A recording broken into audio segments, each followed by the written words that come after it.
Buenas tardes, buenas noches, doctor, buenas noches, todos mis compañeros. Bueno, voy a exponer lo que es mi trabajo final de la materia de Historia Política de Bolivia, de la carrera de Ciencias Políticas. Bueno, comienzo, ¿no? con lo primero, ¿no? Que resume, ¿no? La historia de nuestro país, generalmente es las épocas precolombinas, ¿no? O sea, antes de Cristo, aquí en el territorio, lo que llamamos Bolivia, habitaban personas, había las tribus que había, ¿no? Puede decir, de los incas y también de los tehuanacotas, ¿no? Sobre todo de ellos, por ejemplo, el templo de Calasasaya, que es el templo que se encuentra en Tehuanaco, que tiene casi más de 1 millón de años, es la prueba viva, ¿no? De los restos de vida que ha habido aquella vez, ¿no? En aquella época, ¿no? Antes de Cristo, las personas que habitaban en ese territorio, ¿no? Eh, de aquella información los investigadores no tienen mucho, eh, no tienen mucha investigación de esas tribus que vivían aquí en ese territorio. No hay muchas investigaciones, solamente podemos ver, como vuelvo a repetir, el templo de Calasaya en Tehuanaco. Posteriormente, después de eso, viene la colonia, ¿no? La colonia empieza, ¿no? Cuando ya Cristóbal Colón, digamos, en 1492 desembarca en América, ¿no? Y descubre este nuevo continente que era muy extenso, muy en naturaleza, en fauna, en flora y sobre todo en riquezas, ¿no? Que es lo que más atrajo a los españoles, ¿no? Y a partir del siglo XVI, muchas expediciones españolas vinieron al continente americano. Desde México hasta Argentina, la colonización española fue inmensa, y exceptuando Brasil, ¿no? Brasil, que fue conquistada por los portugueses, ¿no? Y en lo que respecta a Bolivia, aquí los españoles vinieron con una forma de vida totalmente distinta a inculcarnos, ¿no? Aquella vez, ¿no? Con la religión católica, la religión protestante, religiones que antes no había en este territorio. Trajeron incluso sus formas de vida, su educación, trajeron también animales, ¿no? Animales que antes no había aquí, digamos, ¿no? También trajeron sus enfermedades, ¿no? Enfermedades, plagas, como se dice, que aquella vez, bueno, las plagas trajeron desde España, ¿no? Y la mayoría de todos estos conquistadores españoles, más que todo, vinieron para explotar nuestras riquezas, sobre todo en el Cerro Rico de Potosí, ¿no?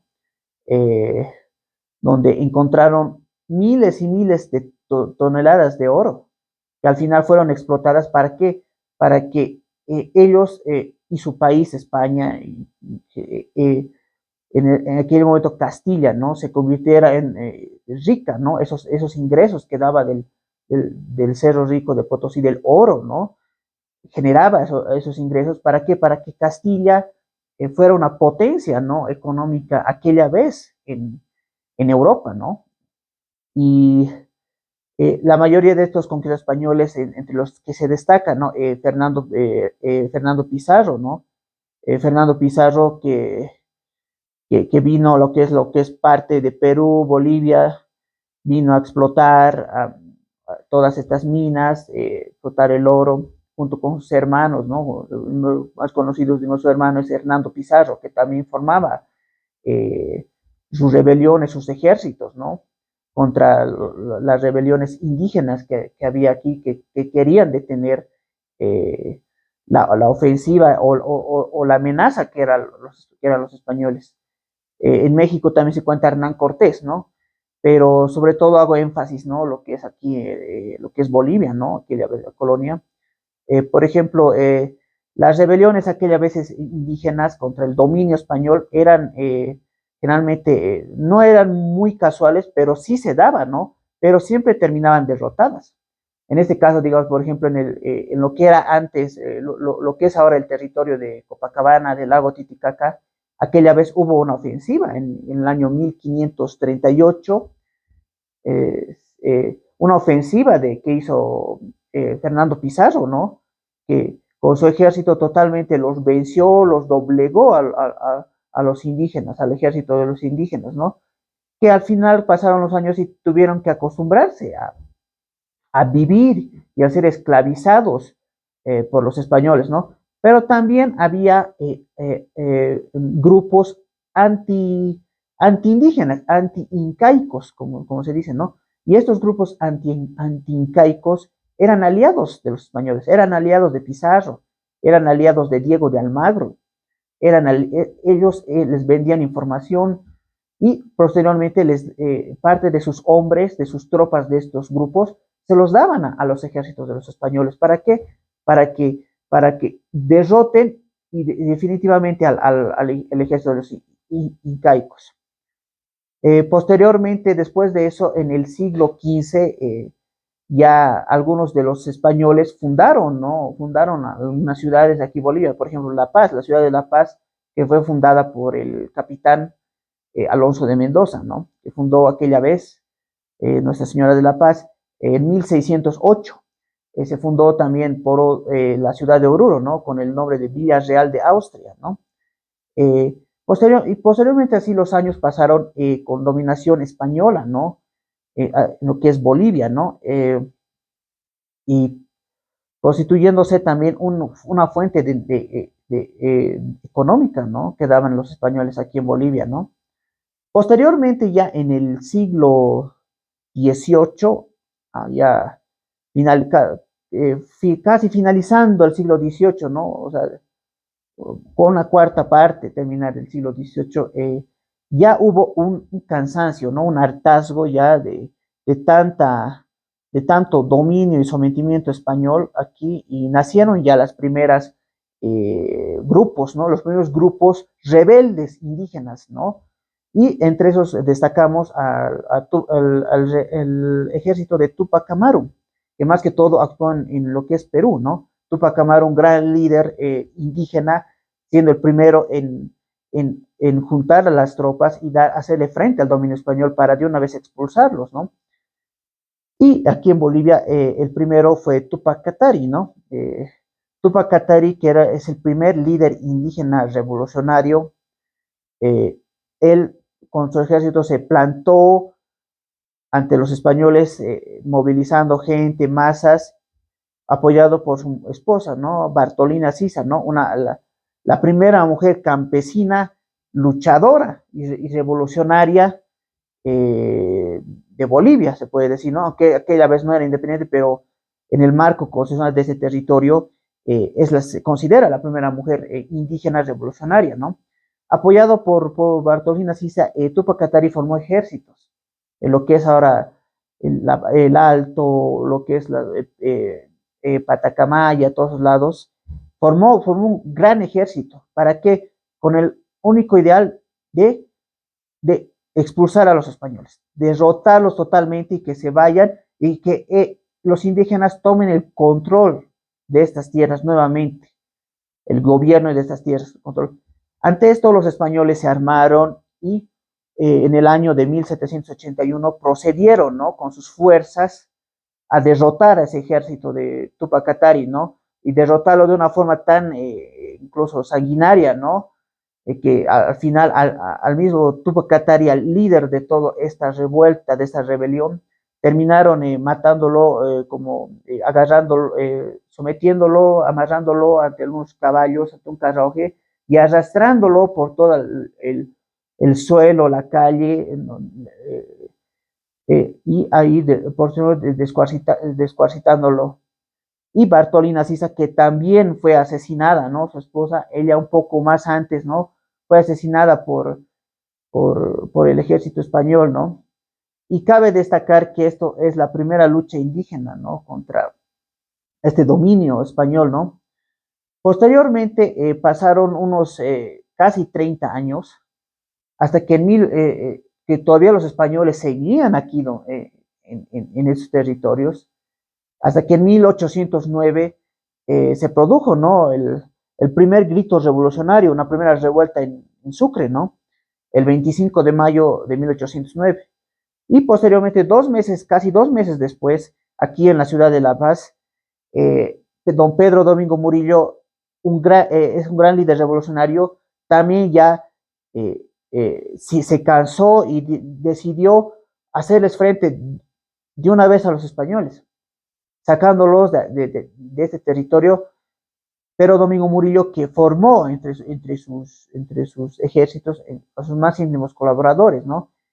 Sagárnaga, Indaburo, eh, eh, Sagárnaga, Indaburo, eh, Bueno, ¿no? Bueno, todos ellos eran parte de la Junta Tuitiva que posteriormente no lograron el objetivo, ¿no? De expulsar a los españoles tal vez por haber aquella vez falta de armas, de suficientes elementos, ¿no? Que tiene que tener un ejército, ¿no? Porque los españoles en su ejército todavía tenían armas poderosas, ¿no? O sea, tenían tropas que todavía eran fuertes, ¿no? Para vencer. Y posteriormente a Pedro Domingo Murillo, aquella vez el 16 de julio, dijo, ¿no? Su frase más famosa, que la tea que prendo nadie la podrá apagar, ¿no? Y posteriormente fue ejecutado, ¿no? Y esto era la antesala, ¿no? De lo que ya vendría, sería la lucha por la independencia, ¿no? La guerra de la independencia para nuestro país, que ya sería en el año de 1824, ¿no? En el año de 1824, la batalla de Ayacucho fue ya ahí el fin total y derrota del ejército español a manos del ejército de Antonio José de Sucre, que en Ayacucho los derrotó, tanto logísticamente como militarmente los derrotó a todo el ejército español, y así Sucre, apoyado también por Bolívar, por la ayuda de Bolívar, ya se iniciaba ya el periodo de independencia para nuestro país, ¿no? Que ya se llamó a una junta, ¿no? Para la disolución de la Real Audiencia de Charcas y del Virreinato de La Plata, ¿no? Para así formar una nueva república que se llamaría Bolivia, ¿no? El 6 de agosto de 1825, en la cual en la ciudad de Sucre se firma el acta de independencia con Casimiro Lañeta como gran redactor de esa acta, ¿no? Que nos daba la vida independiente, ¿no? Posteriormente se elige, ¿no? A Simón Bolívar como el primer presidente de la nueva república naciente, pero Bolívar permaneció solamente 4 meses en el cargo, fue un efímero cargo, en el cual no tuvo obras, no hizo nada, ¿no? Porque prácticamente era un libertador, ¿no? Entonces, estuvo hasta ese periodo de tiempo de 4 meses para después seguir, ¿no? Con su lucha, ¿no? Independentista, ¿no? Y le sucedió Antonio José de Sucre. Sucre ya estuvo un poco más de tiempo, casi estuvo 3 años, y en ese gobierno, o 2 años, Sucre terminó, ¿no? De revalidar el Estado republicano que tenemos ahora, ¿no? O sea, en su presidencia se crearon los departamentos de Santa Cruz, de La Paz, de Cochabamba, de Potosí y de Chuquisaca. Y él terminó aquella vez de plasmar todo eso, ¿no? Con un gobierno que implantaba ya las nuevas medidas, ¿no? Del Estado republicano naciente, ¿no? Posteriormente Sucre renuncia, ¿no? Renuncia también para seguir con su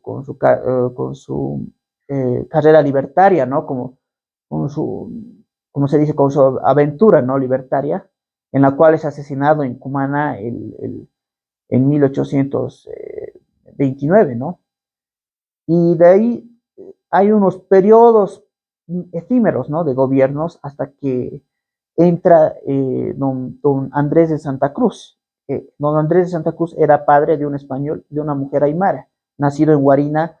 Santa Cruz gobernó durante 10 años el país, en donde hubo estabilidad aquí económica, social, implantó nuevas leyes, creó escuelas, creó la universidad, que, es, que se conoce, ¿no? Aquí en Bolivia, la Universidad Mayor de San Andrés, impulsó políticas de Estado, ¿no? Junto con el Perú, para crear la Confederación Perú-Boliviana, ¿no? Que iba a unir tanto a Perú y a Bolivia. ¿Para qué? Para ser una sola nación más fuerte, eh, tanto bélicamente como también económicamente, potenciarla, digamos, ante la invasión, digamos, ante una supuesta invasión, el enemigo que eran Chile y Argentina, ¿no? Pero esa Confederación Perú-Boliviana fracasó, ¿no? Fracasó ese ideal de Santa Cruz, ¿no? De unir a los dos países en una sola confederación. Fracasó también por el gobierno del Perú, a aquella vez por el Salaverry, que no quería, ¿no? Se oponía a esa unión, a esa confederación. Más bien, Salaverry quería invadir Bolivia. Ahí es el primer intento de invasión peruana a Bolivia, que fracasó. Y posteriormente ya eh, vino, ¿no? Agustín Gamarra, ¿no? Asumió la presidencia del país vecino, y Gamarra formó un ejército tan fuerte que tenía como destino invadir Bolivia, ¿no? A todo esto, Santa Cruz también tuvo sus detractores políticos aquí mismo en Bolivia, ¿no? Uno de sus detractores políticos era, bueno, al principio era aliado y después se volvió su detractor político, era José Miguel de Velasco, ¿no? Que fue 4 veces presidente militar por periodos cortos de gobierno. Él fue el que impulsó, ¿no? En el debilitamiento y después derrocamiento, ¿no? De ese gobierno constitucional de Santa Cruz, ¿no? Y, eh, y, y ante esto, Santa Cruz se fue exiliado a Ecuador para después ya irse a su exilio en Europa, ¿no? En Francia, ¿no? Más precisamente, ¿no? Velasco, ¿no? Estuvo casi 2 años de gobierno después de Santa Cruz, eh, mantuvo las políticas de Santa Cruz de gobierno, pero se vio muy debilitado, ¿no? Ese gobierno, que al final fue derrocado y entró don José Balivián. Don José Balivián, y una vez Balivián en el gobierno, ya empezaba, ¿no? La época de los caudilismos militares, ¿no?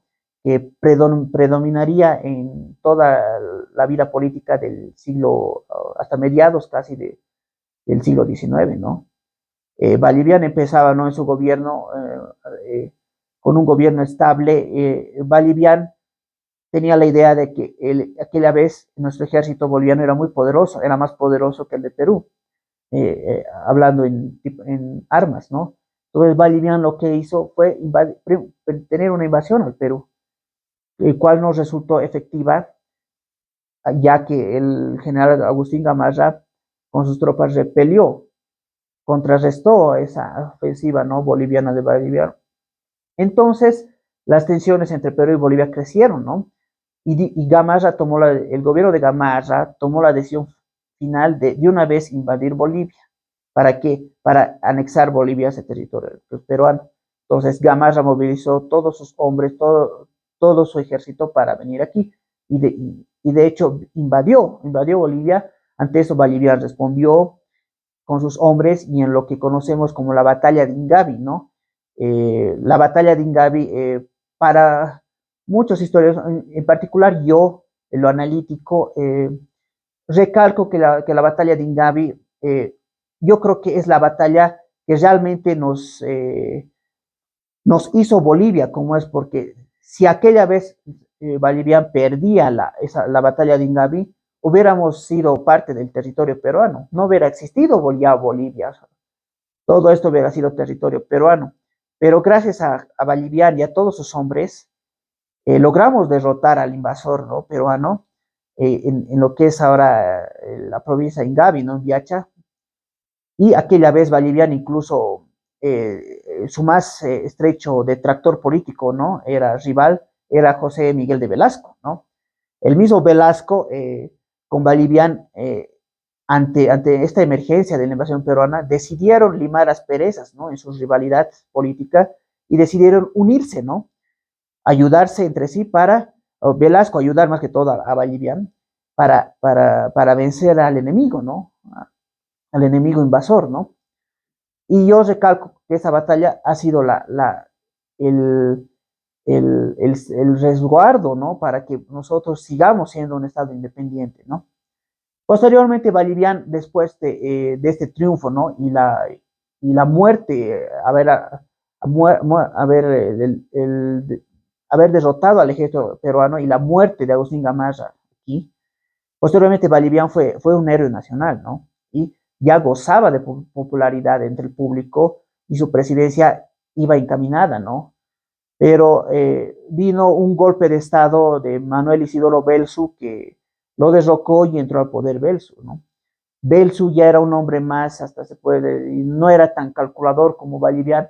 Belsu gobernó casi 6, 7 años, en donde su gobierno particularmente era muy civil, militar, digamos, o sea, en parte, ¿no? No hacía muchas obras, más se dedicaba a hacer un gobierno eh, republicano conservador, ¿no? Belsu terminó siendo derrocado, ¿no? Por su mismo nuero, ¿no? Nuero, que era Jorge Córdoba, ¿no? Jorge Córdoba, otro militar, ¿no? Que gobernó 2 años donde prácticamente Bolivia no se ve, no lo citan mucho, ¿no? Los historiadores, ese gobierno de Córdoba, porque no ha habido mucha relevancia política que llames en el gobierno de Córdoba. Saliendo Córdoba, entró, ¿no? José María Chá, ¿no? José María Chá, otro militar medio con tintes conservadores, entró al gobierno con una política mantenida, ¿no? Mantenida de un poco del anterior gobierno, ¿no? Pero lo que más se resalta, ¿no? En el gobierno de Achá es que hubo la matanza de Yáñez, ¿no? Se le dice matanza de Yáñez por el coronel que apellidaba Yáñez, ¿no? Que es el que mandó a ejecutar a varios partidarios del expresidente Belsu, entre los que estaba el expresidente Córdoba, que fue ejecutado, ¿no? Y aquella matanza era la matanza más hablada, bueno, la matanza más sangrienta de la vida republicana de Bolivia, esa matanza. Posteriormente, esa matanza debilitó al gobierno de Achá ante la sociedad y ya empezaron los primeros grupos rebeldes, ¿no? Tanto de militares como de civiles, ¿no? Entre los militares en esos grupos de rebeldes encabezaba Mariano Belgarejo, que al final se hizo con el poder mediante un golpe de Estado. Melgarejo gobernó totalmente, un gobierno totalmente disparejo y uno de los peores gobiernos que ha tenido este país, ¿no? Con concesiones territoriales a cambio de bienes personales, ¿no? Para él, por concesiones territoriales a Brasil, ¿no? Y a Chile también un poco mediante un decreto, no un decreto, mediante una firma de un acuerdo con Chile que ya ponía en jaque, ¿no? A lo que iba a pasar tiempo después con la guerra, ¿no?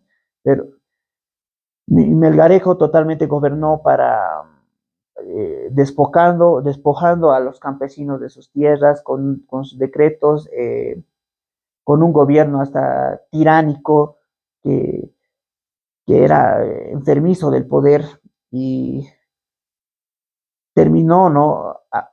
Sintiendo, o sea, un debilitamiento de la sociedad que incluso de la parte de la cúpula militar, que ya no estaba de acuerdo con Melgarejo, ni con las ideas y planteamientos de gobierno que estaba haciendo, ¿no? Posteriormente fue víctima de un golpe de Estado, ¿no? A principios de 1871, donde el mismo Melgarejo tuvo que huir a Lima, Perú. Eh, ahí entró el coronel Agustín Morales. Agustín Morales también es un gobierno que no se recuerda mucho, ¿no? Pero terminó abruptamente asesinado, ¿no? En el Palacio de Gobierno, ¿no? Posteriormente ya entró un gobierno civil, ¿no? El gobierno de Tomás Frías, ¿no? Tomás Frías, un abogado potosino. eh, Tomás Frías era como, volvía a ser un gobierno civil como el de José María Linares, ¿no? Linares también era un gobierno civil autoritario, ¿no? Que eh, a, a, buscaba siempre pelear, detener la amenaza militar de aquella vez, ¿no? Pero y que ya sabemos que aquella vez a Linares lo derrocaron, ¿no? En este caso de Tomás Frías, era un gobierno más conciliador con los militares, ¿no? Los militares, él concilió para que los militares le den gobernabilidad a Tomás Frías. Lo que más se recuerda, ¿no? Del gobierno de Tomás Frías es la quema, ¿no? Del Palacio de Gobierno, ¿no? Por parte de las personas, ¿no? En 1872, no, 1873, diré, donde varias personas quemaron el Palacio de Gobierno, hasta donde se conoce el denominativo de Palacio Quemado, ¿no? Posteriormente Tomás Frías terminó su mandato y entró el militar Hilarión Daza, ¿no? Hilarión Daza nuevamente volvía al caudillismo militar. Hilarión Daza en el año de 1878 firmó un acuerdo, ¿no? Un decreto, digamos, de pagar aranceles, ¿no? A las empresas eh, agroportuarias de Antofagasta, ¿no? Cobrarles un impuesto de 5 centavos.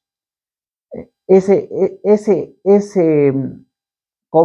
impuesto cobrarles a esas empresas eh, agroportuarias en Antofagasta creó el malestar, ¿no? De varios empresarios chilenos que estaban allegados, ¿no? A esas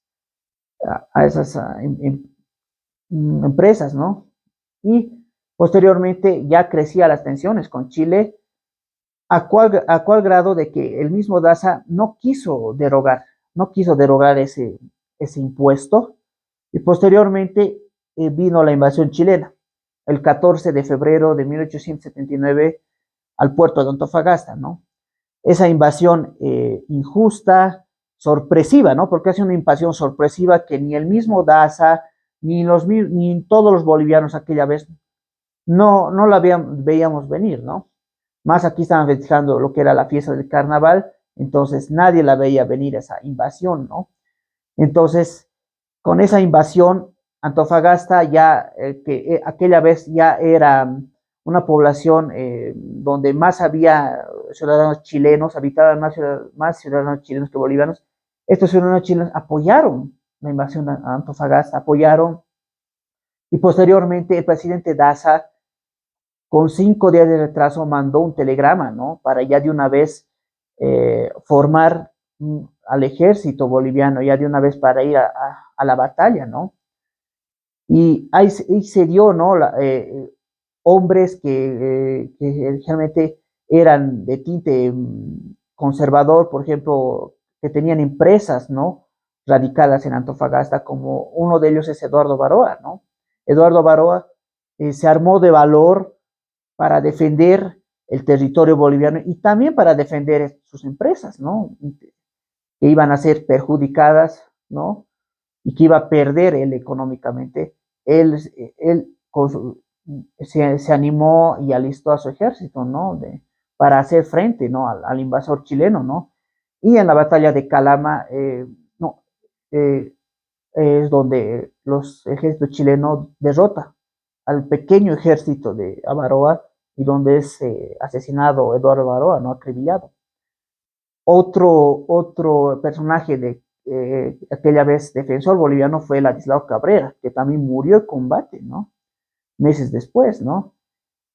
Posteriormente ya la guerra entró en un periodo de,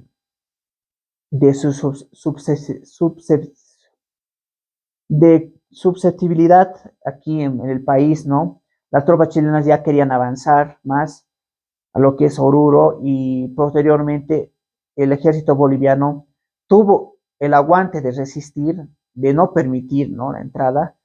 Posteriormente, al año siguiente, una de las batallas que más se recuerda, ¿no? En donde no le hemos ganado al ejército chileno, pero sí le hicimos retroceder para que no cumpliera sus objetivos, era la batalla del Alto de la Alianza, ¿no?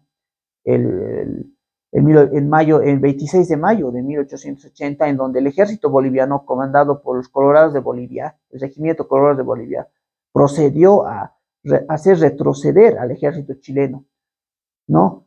Y eso fue supuestamente, no, eso fue la batalla más heroica que ha tenido el ejército boliviano durante la Guerra del Pacífico, ¿no? Posteriormente ya la guerra entró Perú más, ¿no? Perú, pues, hicimos una alianza con el Perú, ¿no? Con el presidente Mariano Ignacio de Prado, ¿no? Que él se ofreció a ser aliados con nosotros, ¿para qué? Para hacer frente a Chile. Posteriormente ya con la derrota, ¿no? O prácticamente que ya no había suministros ni tanto nivel ni de armas, ni, ni de, ni de comida aquí en Bolivia. Bolivia se retiró de la guerra, ¿no? Y Hilarión Daza dejó de ser presidente, ¿no? Y al final la guerra la terminaron Perú y Chile en el mar, ¿no? En el marítimo, ¿no? Después de eso, en el año de 1880, totalmente ya perdimos todo el territorio del litoral. Nos quedamos con el enclaustramiento marítimo que estamos hasta nuestros días. Entró aquella vez a la presidencia Narciso Campero, en 1880. Narciso Campero, que había sido un general, ¿no? Que había guiado a las tropas en la guerra, ¿no? Narciso Campero estuvo en un periodo de casi de 4 años con un gobierno que intentó acercarse a Chile, ¿no? Para llegar a una negociación, pero muy poco pero fracasó, ¿no? Esas negociaciones. Y ya desde el año 1888 ya empieza la era de los gobiernos oligárquicos, ¿no? Empieza con Aniceto Arce, no, empieza primero con Mariano Bautista, después Aniceto Arce, en donde los oligarcas se pasaban el poder, ¿no? Hasta 1899, el gobierno de Severo Fernández Alonso. En esta época se resalta, ¿no? La compra de ferrocarriles, ¿no? La importación de ferrocarriles, la construcción para tramos, ¿no? Aquí en el país, ¿no? La minería también ya estaba, las empresas mineras usando su auge, ¿no? Con los primeros propietarios, expropiadores de la minería, ¿no? Que después serían Simón Patiño, ¿no? Eh, este periodo termina en 1899 con la Guerra Federal. La Guerra Federal era ya por el tema de la capital, ¿no? La soberanía de la capital de la República, que era, en dónde iba a estar el poder, el órgano ejecutivo, legislativo, y ahí se nota la batalla entre Sucre y La Paz. En La Paz, los grupos indígenas, ¿no? Encabezados por Zárate Vilca, logran contener a los rebeldes chuquisaqueños que fracasaron, ¿no? En su intento de cambiar las sedes a Sucre, ¿no? Y así iniciaba el siglo XX, ¿no? En la política de Bolivia. Posteriormente entra José Manuel Pando, ¿no? A la presidencia Pando, ya empieza su gobierno con una crisis, ¿no? Fronteriza con Brasil, ¿no? Por el tema de las importaciones del caucho, ¿no? De la goma. Y eso denota a la guerra del Acre, a lo cual aquella vez Pando en su régimen mandó a su ejército a reprimir a los que se habían levantado, ¿no? En esa población del Acre que mayoritariamente era brasileña. A esos rebeldes mandó el régimen, el régimen liberal a reprimir, pero perdieron. ¿Por qué? Porque Brasil les ayudó con armas logísticamente a estos rebeldes, ¿no? Brasileños del Acre, ¿no? Bueno, eran bolivianos, pero eran mayoritariamente brasileños, ¿no? A esto terminó por concederse el territorio del Acre a Brasil. Después de esto vino otro gobierno liberal, el de Ismael Montes, ¿no? Ismael Montes, un liberal que gobernó durante 2 veces la presidencia del país. la primera presidencia de 1904 a 1909 y su segunda presidencia de 1917 a 1921. Después vino otro gobierno, el de ya más conservador como el gobierno de Bautista Saavedra, ¿no?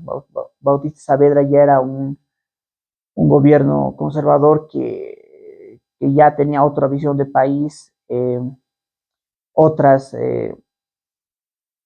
otras situaciones en el tema, digamos, de las exportaciones de ferrocarriles, la minería, ¿no? Cabe destacar que también me olvidé en el gobierno de Montes se firmó el Tratado de 1904, ¿no? Con Chile, que concedía que renunciábamos inclausticablemente a nuestra soberanía, ¿no? Sobre el Océano Pacífico, y Chile, a cambio de eso, nos iba a construir el ferrocarril La Paz-Arica, y que iba a dar un, un, una, una cooperación económica a Bolivia también, ¿no? Para el tema minero Chile, ¿no? En eso se trataba el Tratado de 1904, ¿no? Posteriormente, después del gobierno de Bautista, sí, ya entramos al gobierno el gobierno efímero del militar de Carlos Blanco Galindo, que después dio paso al gobierno de Daniel Salamanca, ¿no? Salamanca ya era un abogado potosino que en sus primeros años no se veía la experiencia que tenía como presidente, y posteriormente fue el detonante ya de la guerra del Chaco, ¿no? La guerra del Chaco en donde a Bolivia perdió mucho, ¿no? Perdió casi 22.000 dólares,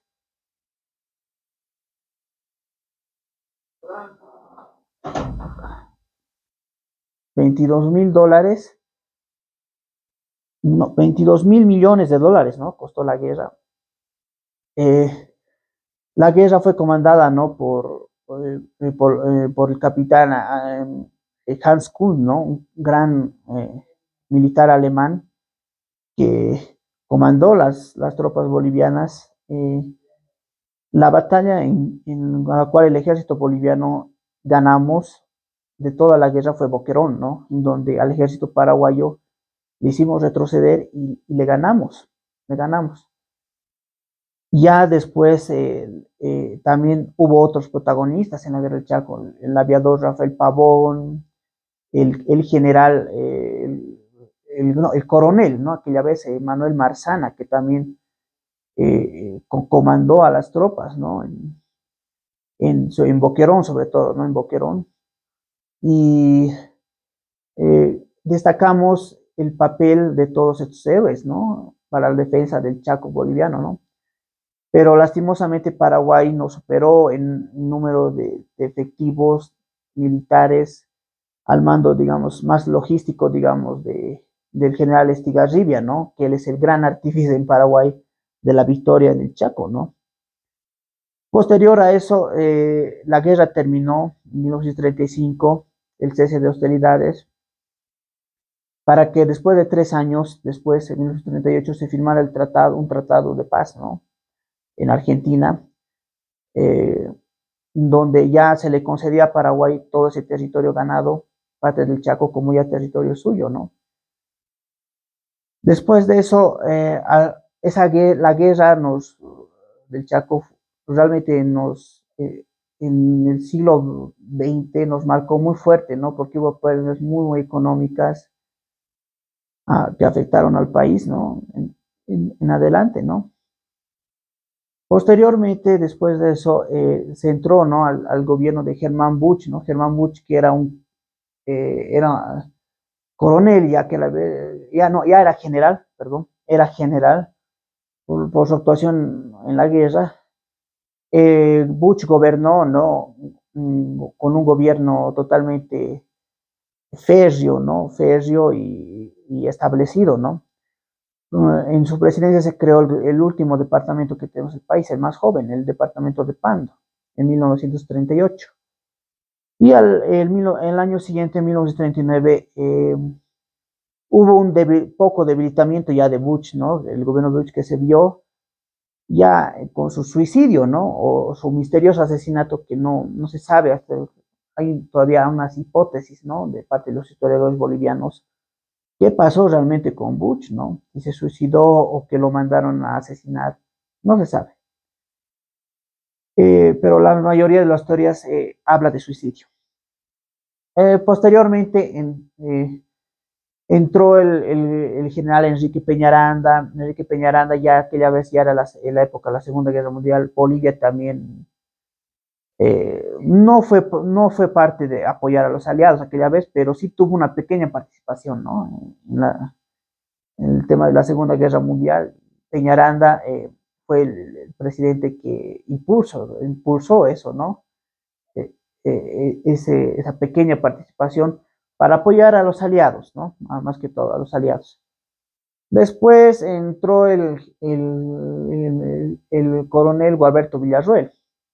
Gualberto Villarroel es el primer militar que durante la presidencia hizo el primer congreso indígena, en el cual ya se da, ¿no? Que los indígenas tengan participación política, ¿no? Esto yo creo que yo lo marco como una pequeña eh, anticipación o una pequeña, sí, anticipación a lo que iba a suceder después, ¿no? Con la revolución de 1952. Yo digo anticipación en la lucha indígena, en la lucha de igualdad. Posteriormente Villarroel fue asesinado eh, y hubo gobiernos de 2, 3 años, ¿no? Que terminó con el gobierno de Mamerto Urriola-Goitia, ¿no? Y en el gobierno de Mamerto Urriola-Goitia, un conservador de chuquisaqueño, se produjo la matanza de Villa Victoria, ¿no? En 1950, en donde grupos alzados quisieron levantarse contra las políticas del gobierno, pero fueron acribillados, ¿no? Por el ejército boliviano, ¿no? Posteriormente, después de eso, ya vino el boom, ¿cómo se dice? El boom político, el boom social del siglo XX, que causó varios cambios y reformas estructurales en la historia del país, que es la revolución de 1952, ¿no? La revolución de 1952 marcó un hito, ¿no?, político en la historia de Bolivia en estos cambios, ¿no?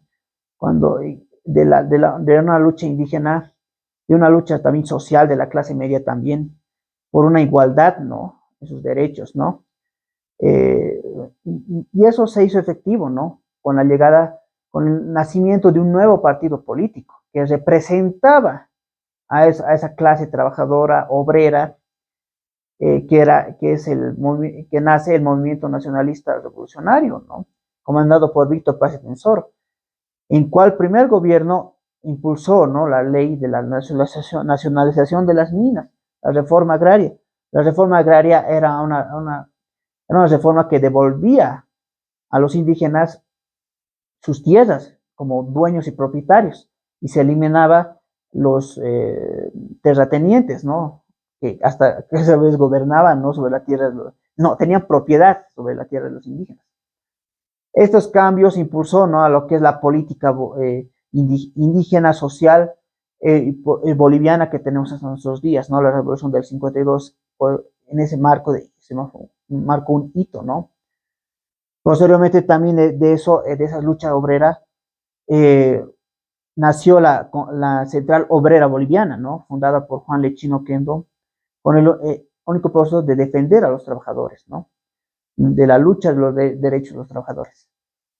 Posteriormente, después de eso, el doctor Víctor Paz gobernó, Hernán Siles gobernó un periodo de 4 años, siguiendo también las políticas del MNR. Volvió a gobernar Víctor Paz, pero en su segundo gobierno Víctor Paz fue derrocado, ¿no? Fue, derro fue derrocado por su mismo vicepresidente, René Barrientos. Error, es en su tercer gobierno de Paz, de Víctor Paz. Me equivoqué. Es en su tercer gobierno de Víctor Paz Tensoro, en donde es derrocado por, por René Barrientos, que era su vicepresidente. Posteriormente, Barrientos gobernó con la clase popular yendo más a las zonas áreas rurales, a dar obras, sentirse más cerca, ¿no? Con la clase de las personas del área rural, ¿no? Posteriormente, en el gobierno de Barrientos se destaca, ¿no? El asesinato del Che Guevara, ¿no? El Che Guevara con su cédula guerrillera vino aquí a Bolivia para expandir su lucha, ¿no? Que había iniciado con la Revolución Cubana en 1959 y él planteaba una lucha, ¿no? A nivel latinoamericano, ¿no? Bueno, que había empezado en Cuba, pero falló, ¿no? Falló su lucha aquí en Bolivia cuando el gobierno de Barrientos decidió a, a, decidió mandarlos a asesinar a todo este grupo de cédula guerrillera, ¿no? Posteriormente se ordenó matar al Che Guevara, ¿no? Y todo con eso el fin de qué? De no permitir que Bolivia haya una política comunista, que ya estaba empezando a crecer en Cuba, ¿no? Y apoyado por la Unión Soviética, ¿no? Entonces Barrientos, para evitar eso, procedió a eliminar al Che Guevara, ¿no? Después Barrientos murió en un accidente de aviación en una de sus, yendo, ¿no? En un accidente de helicóptero, yendo en una de sus cuantas visitas, ¿no? Al área rural, ¿no? Posteriormente, ya se afianzaba que los militares iban a gobernar indefinidamente por un buen periodo de gobierno, hasta 1982, cuando ha sido la vuelta a la democracia, ¿no? Eh, Después se viene un gobierno, entre esos un gobierno civil, ¿no? El de Luis Adolfo Siles Salinas, un gobierno civil totalmente débil que careció de gobernabilidad en el Congreso y posteriormente los militares derrocaron, ¿no? Ese gobierno, ¿no? Entró Juan José Torres, un militar con ideas pero socialistas, ¿no? O sea, un militar y quería implantar el socialismo aquí en Bolivia, un socialismo limitado, digamos, ¿no? Y eso causó inquietudes y en los más altos mandos militares, ¿no? Había militares que apoyaban a Torres, pero había militares que estaban en contra de Torres. Y entre esos militares que estaban en contra de Torres estaba el director del colegio militar, que era el coronel Hugo Banzer Suárez, que en enero de 1971 ya intentó un golpe de Estado fallido, eh, que fue desarticulado, no es desarticulado, que fue, sí, sí, se puede decir desarticulado o por las fuerzas leales de Torres, ¿no? Fuerzas militares de Torres. Entonces, ya hubo en esos meses previos un proceso de ingobernabilidad que iba a elevarse un golpe de Estado contra Torres, que al final se produjo el 21 de agosto de 1971 con Hugo Banze Suárez logrando el objetivo, dándole el golpe de Estado a Torres y mandándolo al exilio. Banzer empezó esa dictadura apoyado por la clase política, ¿no? En este caso, más fundamentalmente por el MNR de Víctor Paz Tensoro y la Falange Socialista Boliviana, que apoyaron a Banzer en sus primeros años de gobierno con una coalición para gobernabilidad. Los 7 años del gobierno dictatorial de Banzer se caracterizó por una economía solvente, en crecimiento, ¿no? Para el país en el marco del Producto Interno Bruto, ¿no? Pero también se destacó por el alineamiento político que había con las dictaduras militares en Sudamérica, aquella vez, ¿no? La de Chile, la de Brasil, la de Uruguay y posteriormente la de Argentina, ¿no? en lo que del denominado Plan Cóndor, ¿no? Banzer, su intención de gobernabilidad en sus últimos años ya se vio debilitada, ¿no? Debilitada por el querer quedarse en el poder y no hacer un camino viable, ¿no? Para la apertura de la democracia en Bolivia, ¿no? Ante esto ya diversos grupos sindicales, obreros, ya con huelgas en las calles, levantaron la voz, ¿no? Y con varios grupos civiles que estuvieron de acuerdo con ellos. Y ahí empezó la lucha de las mujeres, ¿no? Una de ellas es Domitila Chungara, ¿no? Que entraron en huelga de hambre hasta que renuncie Banzer, hasta que dé un paso al costado, lo cual provocó el debilitamiento del gobierno de Banzer, ¿no? Entonces, Banzer tuvo que renunciar y llamar a elecciones ese año en 1978. Las elecciones de 1978 se considera como las elecciones de mayor fraude, ¿no? Aquí en la historia del país, ¿no? Eh, con su candidato Juan Pereda Asbun, que cometió un fraude para, para quedarse en el poder, pero Pereda solo gobernó 4 meses. Y de ahí empezó una inestabilidad política de casi 3 años, de gobiernos civiles de Walter Guevara Arce y de Lydia Gayler, y gobiernos militares, ¿no? Natush Bush, eh, Natush Bush sobre todo, ¿no? La masacre de Todos Santos, que derivó en un debilitamiento político que llevó que en 1980, tras unas elecciones en las que Hernán Siles Suazo ganó esas elecciones, no le permitieron asumir el mando del país, ¿no?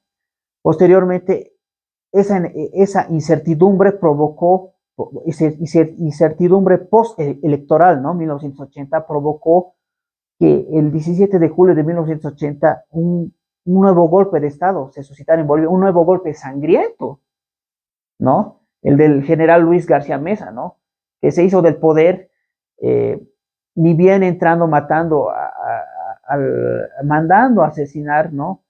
Al líder Marcelo Quiroga Santa Cruz, ¿no? García Meza era un gobierno dictatorial más vinculado con el narcotráfico, ¿no?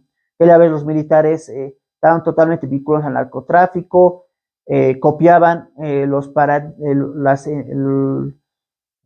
la misma logística o acciones militares que hacían los dictadores argentinos, ¿no? Hasta en su forma de vestir, ¿no?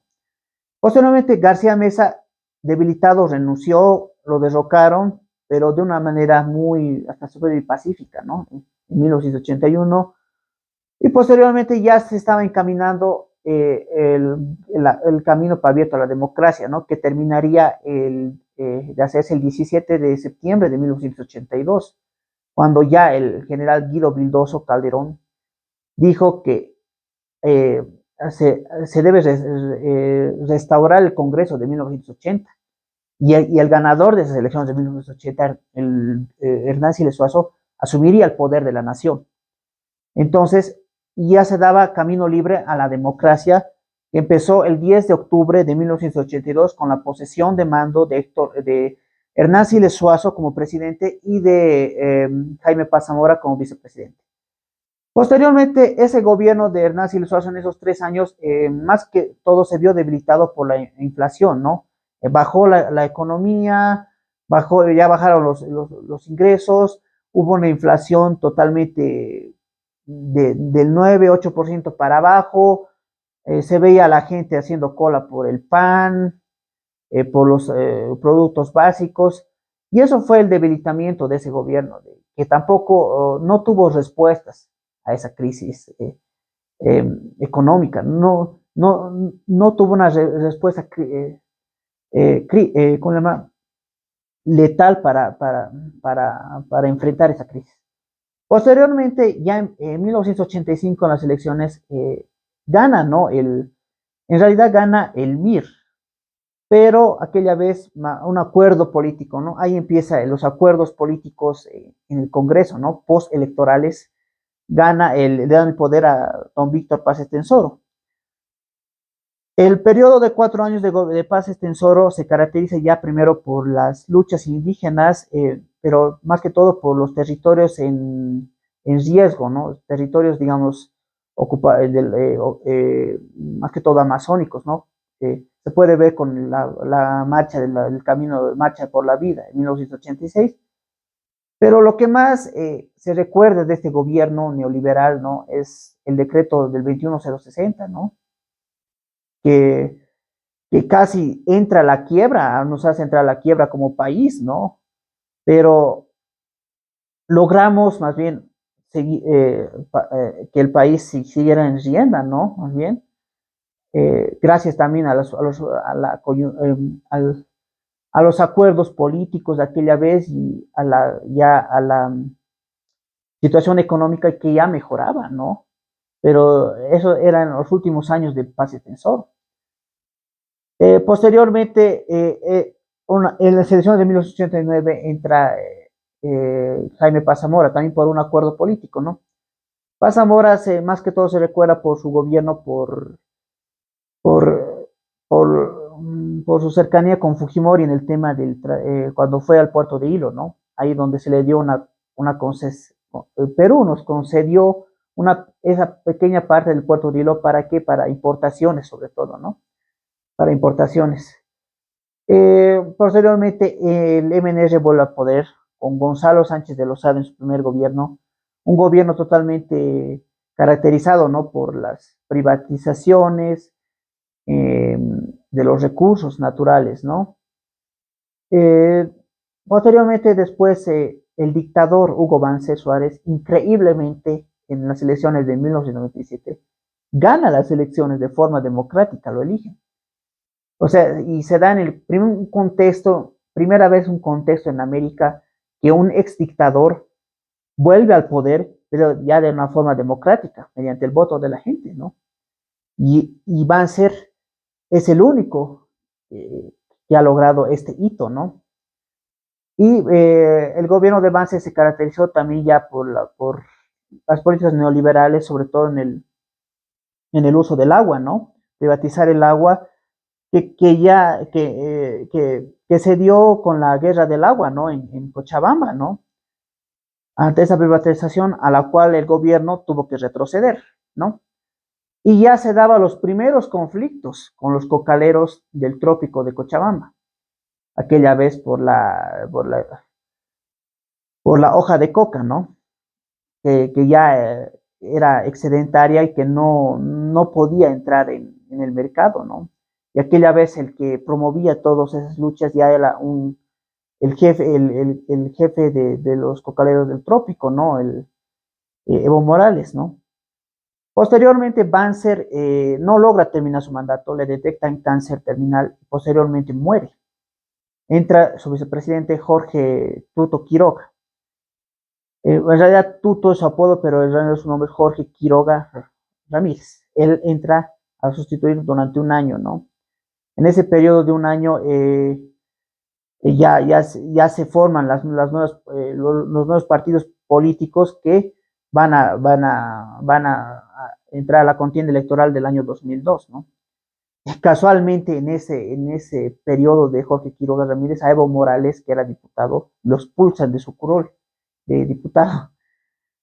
Y ya en las elecciones de 2002, ya había un partido indígena, que no un partido político que se identificaba como indígena, que las organizaciones sociales, todo ya lo veían como un modelo de partido que pueda gobernar Bolivia, y eso es el movimiento al socialismo, que en aquellas elecciones de 2002 logran un sorprendente segundo lugar, ¿no? Porque las encuestas daban primero aquella vez que, que el NFR de Manfred Reyes Villa iba a pelear el segundo o primer lugar y que el MAS iba a quedar en tercer lugar con Evo Morales.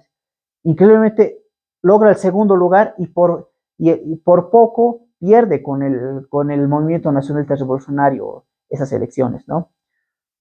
Gonzalo Sánchez de Lozada vuelve en su segundo periodo a la presidencia y desde el 6 de agosto de 2002 hasta el 17 de octubre de 2003, en ese periodo de un año y 2 meses de gobierno, ese gobierno ya en sus primeros meses de gobierno ya se veía debilitado, ya tenía ante la sociedad civil, ya tenía opositores por sus políticas de gobierno.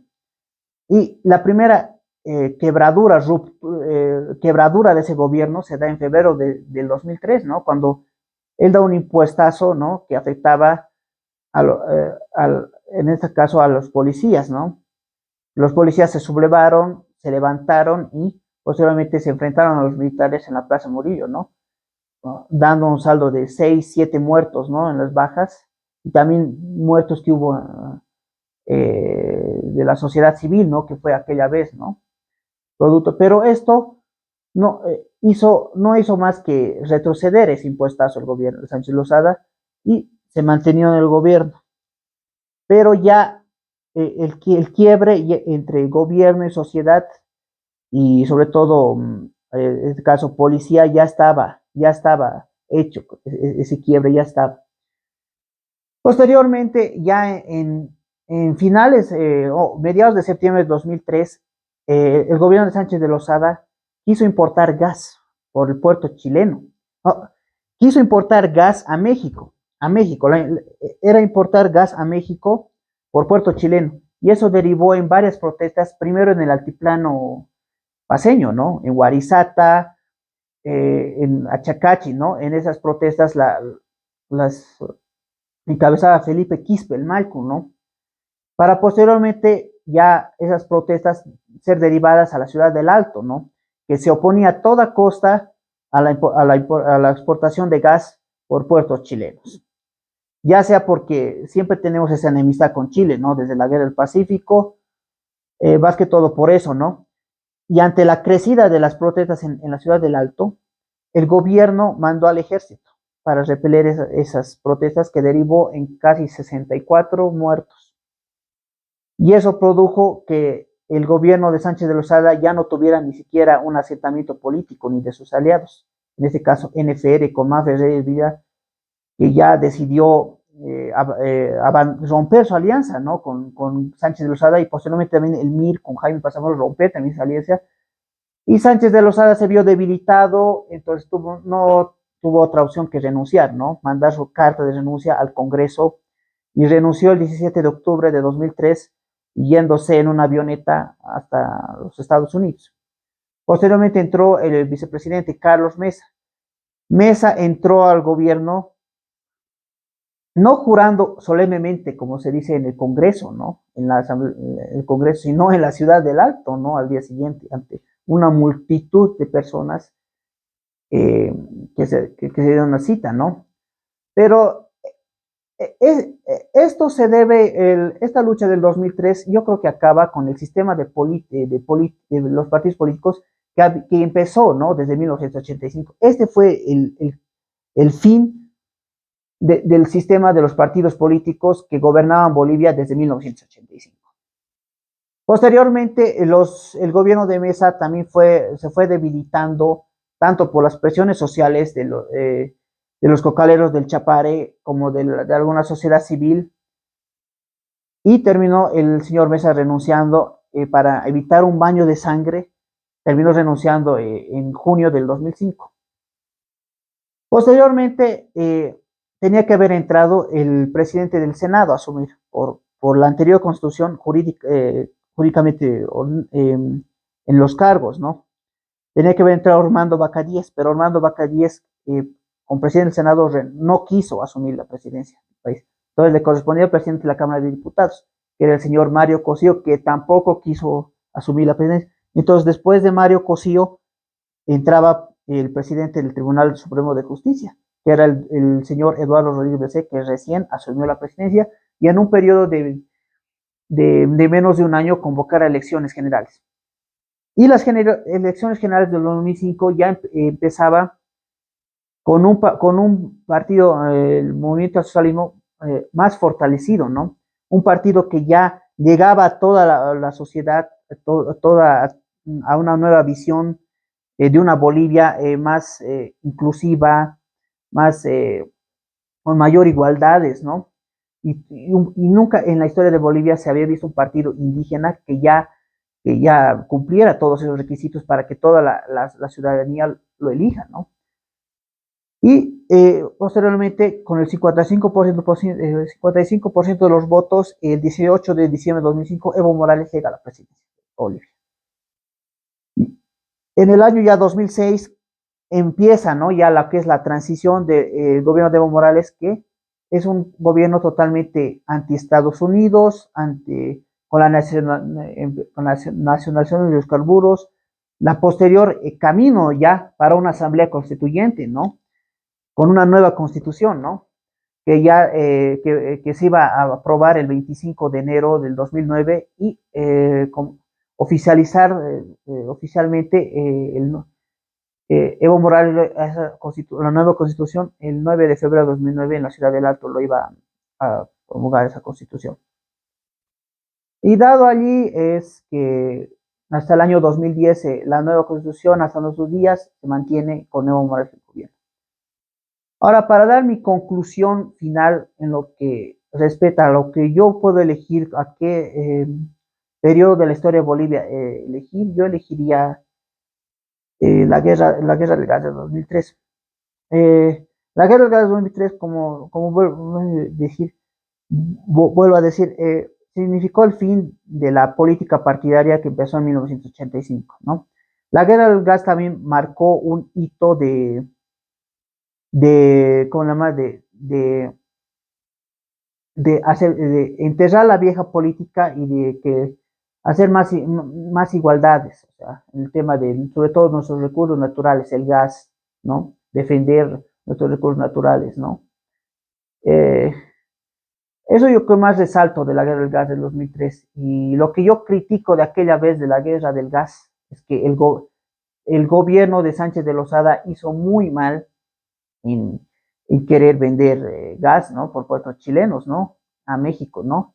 Hizo muy mal, porque incluso y subestimó a lo que iba a venir después, a la reacción de la sociedad, ¿no? Ante ese gobierno, ¿no? Eso el gobierno Sánchez Lozada subestimó. Y otra de mis críticas es que aquella vez los grandes protagonistas de esa rebelión, de esa guerra del gas, fueron Felipe Quispe y Roberto de la Cruz en el Alto, ¿no? Y Jaime Solares, que era dirigente de la COP aquella vez. Pero la participación de Evo Morales estuvo muy escasa en esa guerra de gas, porque Evo Morales prácticamente creo que no estaba en el país. Él estaba creo que en Libia, entonces su participación no es muy escasa en esa guerra. Y es un hito que yo marco porque es, la guerra del gas ya un camino, un camino para ya que, para el gobierno que vendría después, ¿no? Un gobierno ya indígena, un gobierno que ya llamaría la Asamblea Constituyente, ¿no? Eso es mi exposición y mi trabajo final. Muchas gracias a todos. Muchas gracias.